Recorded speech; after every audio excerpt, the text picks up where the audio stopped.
cho con xin về với ông bà thương. Những chiều nhõng nhẽo vòi tiền nhổ tóc sâu, mỗi sợi trắng tinh con lấy bà 500 đồng. Hãy cho tôi xin một vé không hai, mà dẫu hôm nay ga đông đường dài, vẫn cho tôi xin được trở về tuổi thơ ngây ngô với bao mộng mơ.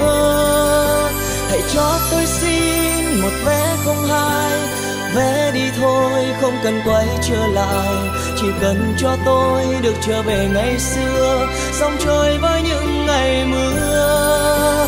Hãy cho tôi xin hạng vé chung thôi, dẫu tháng năm có lớn thêm thật rồi, chỉ cần cho tôi được trở về tuổi thơ thì tôi sẽ xin chờ hoài.